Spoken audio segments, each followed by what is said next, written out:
Hello, this is the story of Ferdinand the Bull, el toro feroz.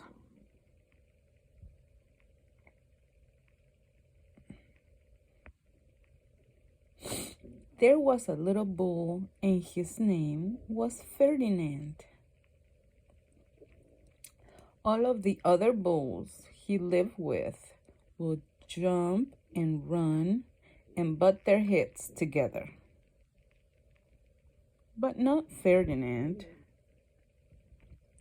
He liked to sit just quietly and smell the flowers. He had a favorite spot out in the pasture under a cork tree.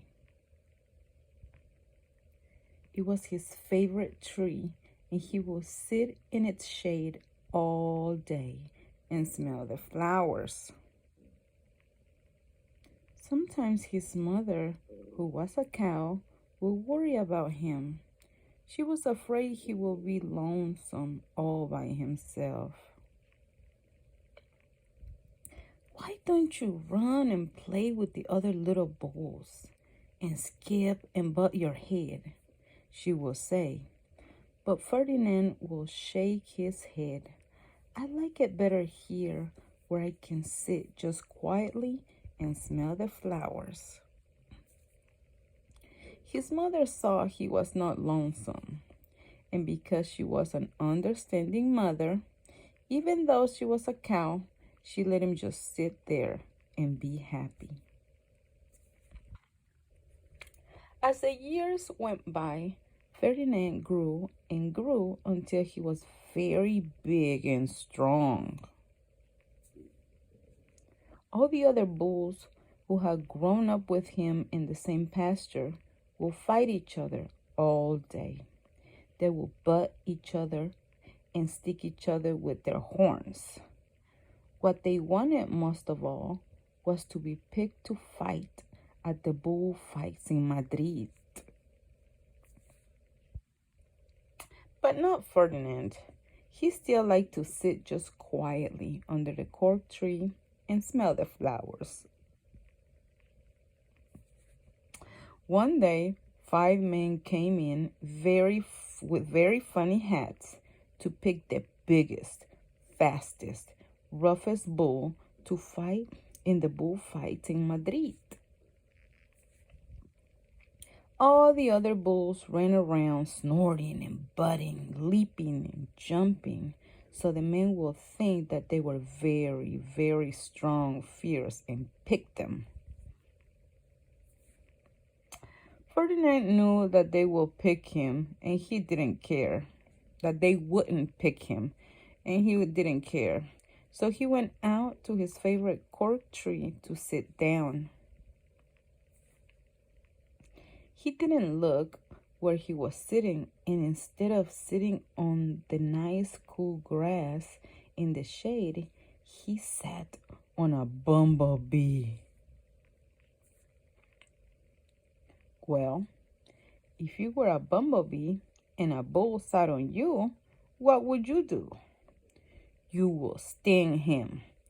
And that is just what this bee did to Ferdinand. Whoa, did it hurt. Ferdinand jumped up with a snort. He ran around, puffing and snorting, butting and pawing the ground as if he was crazy. The 5 men saw him, and they all shouted with joy. Here was the largest and fiercest bull of all, just the one for the bullfight in Madrid. So they took him away for the bullfight day in a cart. What a day it was. Flags were flying, bands were playing, and all the lovely ladies had flowers in their hair. They had a parade into the bull ring. First came the banderilleros, with a long sharp pin with ribbons on them to stick in the bull and make him mad. Next came the picadores, who rode skinny horses, and they had long spears to stick in the bull and make him madder. Then came the matador, the proudest of all. He thought he was very handsome and bowed to the ladies. He had a red cape and a sword and was supposed to stick the bull last of all. Then came the bull, and you know who that was, don't you?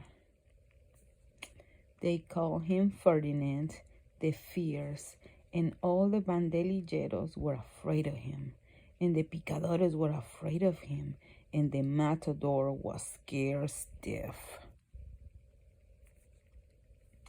Ferdinand ran to the middle of the ring, and everyone shouted and clapped because they thought he was going to fight fiercely and butt and snort and stick his horns around.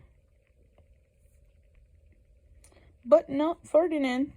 When he got to the middle of the ring, he saw the flowers and all of the lovely ladies' hair, and he just sat down quietly and smelled. He wouldn't fight and be fierce no matter what they did. He just sat and smelled. And the banderilleros were mad, and the picadores were madder, and the matador was so mad he cried because he couldn't show off with his cape and sword. So they had to take Ferdinand home.